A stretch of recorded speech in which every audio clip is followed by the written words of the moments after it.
2 दिवसात अतिक्रमण काढून टाका. उसने दिलेले पैसे परत देत नसेल तर अमुक कारवाई करा. 5 दिवसात पैसे मिळवा. 10 दिवसात स्टे मिळवा. अमुक करा पटकन, तमुक करा पटकन, असं होईल चटकन. ह्या आणि अशा स्वरूपाचे बरेच व्हिडिओ गेले काही दिवस मी YouTubeवर बघतोय.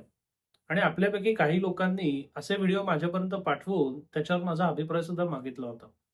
आता ह्या सगळ्या व्हिडिओचा किंवा ह्या अशा शीर्षकाचा विचार करताना त्या 2 कंगोऱ्यांचा आपण विचार केला पाहिजे. एक आहे प्रत्यक्ष वास्तव आणि दुसरं आहे असं शीर्षक किंवा असं थंबनेल करण्यामागचं मानसशास्त्रीय कारण. सगळ्यात पहिले आपण वास्तवाचा विचार करूया. तर भारत स्वतंत्र झाल्यापासून आपण जी काही बरी वाईट व्यवस्था स्वीकारलेली आहे, त्या व्यवस्थेमध्ये कोणत्याही समस्येचं समाधान मिळणं हेच मुळात कठीण आहे. त्यामुळे ते समाधान वेळेत मिळणं हे तर जवळपास अशक्यप्राय गोष्ट आहे. म्हणजे गेल्या 12-15 वर्षाच्या माझ्या वकिली व्यवसायाच्या कारकिर्दीत कोणत्याही माणसाला बाबा कायदेशीर समस्या आली आणि त्याचं समाधान अमुक-अमुक गोष्ट केल्यामुळे पटकन मिळालं, चटकन झालं, तो पटाक्कन त्यातनं मोकळा झाला, असं किमान मी तरी काही बघितलेलं नाही. कोणतीही कायदेशीर समस्या उद्भवली आणि ती एकदा कोणत्याही संबंधित कार्यालयात किंवा न्यायालयामध्ये गेली, की ती प्रक्रिया पूर्ण व्हायला जो काही वेळ लागेल आणि त्या प्रक्रियेदरम्यान ज्या काही बऱ्या-वाईट गोष्टी होतील, त्याला सामोरं जायला लागतं. त्यात कोणताही पर्याय अजिबात नाही. म्हणून आपल्याकडे गमतीने प्रोसेस इज अ पनिशमेंट म्हणजे प्रक्रिया हीच एक प्रकारची शिक्षा असं म्हणणं प्रचलित आहे. म्हणजे हे असे अनेक जे व्हिडिओ असतात, ते व्हिडिओ बनवायला, ऐकायला, बघायला खूप छान वाटतात. त्यामुळे तुम्ही एखाद वेळेस एखादी गोष्ट करायला उद्युक्त सुद्धा होऊ शकता आणि ह्याच्यातच खरी गोम आहे. इथूनच पुढे तो मानसशास्त्रीय सगळा टप्पा सुरू होतो. कसं असतं, जेव्हा कोणताही मनुष्य एखाद्या समस्येने ग्रासलेला असतो, त्याला बाहेर पडायचा मार्ग दिसत नसतो, तेव्हा त्याला कुठेतरी एक आशा हवी असते. आणि मग जेव्हा अशी आशा दाखवणारा माणूस त्याच्यासमोर उद्भवतो किंवा त्याच्या समोर येतो, तेव्हा ती व्यक्ती त्याच्याकरता देवासमान ठरते आणि तो त्या खोटी जरी आशा असली, तरी त्या समस्येत पिचल्यामुळे त्या खोट्या आशेवर सुद्धा विश्वास ठेवायला तयार असतो. आणि हा सगळा या सगळ्या प्रकारच्या व्हिडिओचा, पोस्टचा किंवा या संदर्भात अशा स्वरूपाचं जे काही साहित्य बनवलं जातं, याचा मूळ उद्देश हाच असतो. आणि हे काय फक्त वकिली क्षेत्रात आहे असं नाही हो. कोणत्याही क्षेत्रामध्ये आपला व्यापार किंवा आपली दुकानदारी जर तुम्हाला खूप जोरात चालवायची असेल आणि त्याच्याकरता तुम्ही नैतिकता वगैरे सगळं गुंडाळून ठेवायला जर तयार असाल, तर या मार्गाने पुढे जाणं हे फार साधं आणि फार सोपं आहे. कारण कोणत्याही क्षेत्रात तुम्ही असा, त्या क्षेत्राशी संबंधित समस्यांनी ग्रासलेले लोक खूप प्रमाणात असतात. आणि त्यांना तुम्ही एखादी काही आशा दाखवली, की ते तुमच्याकडे आकृष्ट होतात आणि तुम्ही सांगाल ते करायला ते उद्युक्त होतात. त्यातनं तुमचा फायदा तात्काळ सुरू होतो. त्या व्यक्तीचं काय होतं याची पर्वा सहसा कोणीच करत नाही. आणि आपल्या न्यायव्यवस्थेबद्दल सुद्धा हे काहीसं खरं आहे.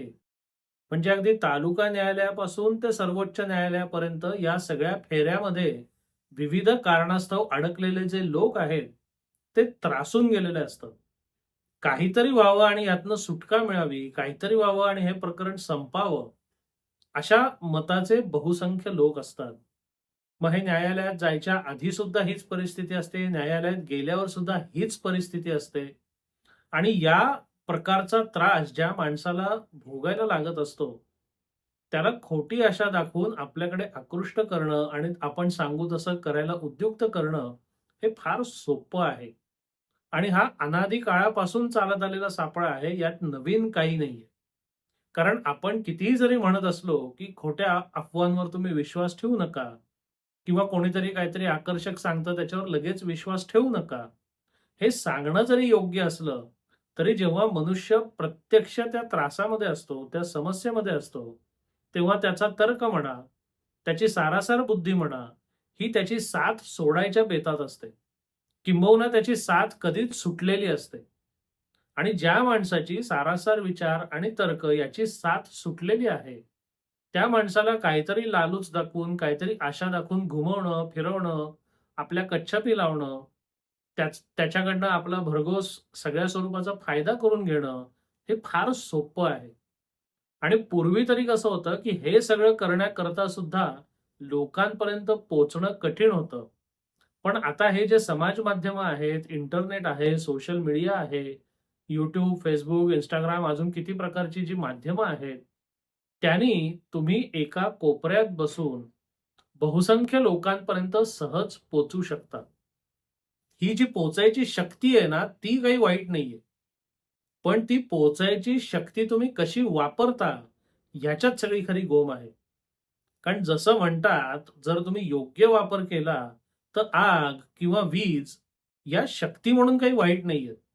त्याचा वापर हा बरा-वाईट असू शकतो. तसंच काहीसं या समाज माध्यमांचं, इंटरनेटचं आणि सोशल मीडियाचं आहे. त्याचा वापर कोणी कसा करावा, त्यातनं कोणाचं प्रबोधन करावं किंवा कोणाचं त्यातनं शोषण करावं, हे ज्याच्या त्याच्या हातात आहे. याच्यावर फारसं नियंत्रण नाहीये आणि याच्यावर फारसं नियंत्रण नजीकच्या भविष्यात येईल, असंही काही वाटत नाही. म्हणून कितीही जरी तुम्हाला आकर्षक व्हिडिओ, पोस्ट किंवा तत्सम साहित्य दिसलं, ज्यामध्ये अगदी तुमच्या दुखणाऱ्या नसेवर त्यांनी बोट ठेवलं आणि आता तुमची समस्या चटाक्कन मी सोडवतो, पटाक्कन तुम्हाला मोकळं करतो, अमुक करूया, ढमुक करूया, असं जर सांगितलं असेल, मग ते व्हिडिओमधनं असो किंवा प्रत्यक्ष असो, तर त्याच्यावर विश्वास ठेवू नका असं मी सांगणार नाही. कारण त्या परिस्थितीतच तुम्ही नसाल. म्हणजे जेव्हा समस्येने ग्रासलेला मनुष्य असतो, त्याचा तर्क आणि त्याची सारासार बुद्धी त्या समस्येतनं सुटण्याच्या धडपडीपायी त्याला सोडून गेलेली असते. त्या माणसानी वेडी आशा आणि त्याच्यावर विश्वास ठेवू नये, हे म्हणणंच चुकीचं आहे. त्या परिस्थितीत गेल्याशिवाय आपल्याला ते कळणार नाही. म्हणून आपल्यापैकी जे लोकं असे पिचलेले आहेत, समस्यांनी ग्रासलेले आहेत, त्यांना खूप लोकं अशी खोटी आशा दाखवतील. तत्कालिक तुम्हाला ती खोटी आशा खरी सुद्धा वाटेल, त्याच्यावर तुमचा विश्वास सुद्धा बसेल. त्यापासून मी तुम्हाला रोखत नाही. पण जरी विश्वास बसला ना, तरी प्रत्यक्षात पाऊल उचलण्यापूर्वी थोडा संयम बाळगा. कारण काय तुम्ही आधीच समस्येने ग्रासलेले आहात. त्यामुळे आज जे तुम्हाला करावंसं वाटतंय ते उद्या किंवा परवा केलं, तर फार काही आभाळ कोसळणार नाहीये. त्यामुळे जेव्हा तुम्हाला कोणी फार आकर्षक एखादं स्वप्न दाखवतं, एखादी आशा दाखवतं, तेव्हा तुमचा त्याच्यावर चटकन विश्वास बसणं हे साहजिक आहे, हरकत नाही. पण त्या विश्वासा अनुरूप पुढच्या काही कृती करू नका. पुढच्या काही कृती करणं थोडंसं पुढे ढकला. या दरम्यानच्या काळात तुम्हाला त्या आश्वासनातला किंवा खोट्या स्वप्नातला पोकळपणा हा आपोआप लक्षात येईल. आणि तुम्हाला जर त्याबद्दल शंका असेल, तर तुम्ही इंटरनेटचा वापर करू शकता. विविध प्रकारची माहिती मिळवू शकता. जे आपल्याला आश्वासन किंवा स्वप्न दाखवलं गेलंय, ते वास्तवात येणं शक्य आहे का? याचा स्वतः पडताळा घेऊ शकता.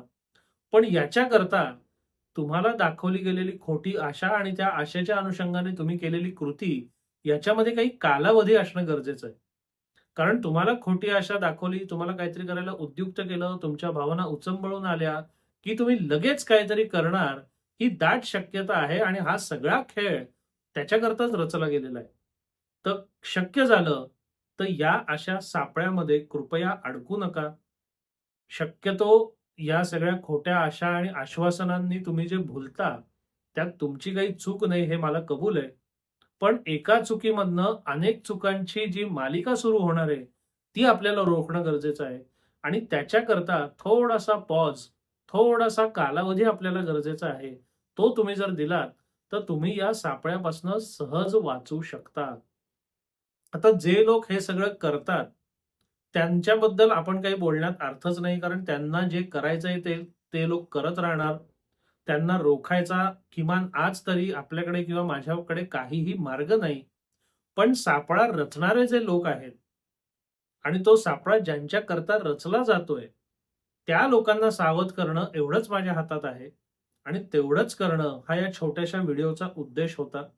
आपल्याला हा व्हिडिओ कसा वाटला? अवश्य कळवा. आपल्याला हा विषय कसा वाटला? अवश्य कळवा. धन्यवाद.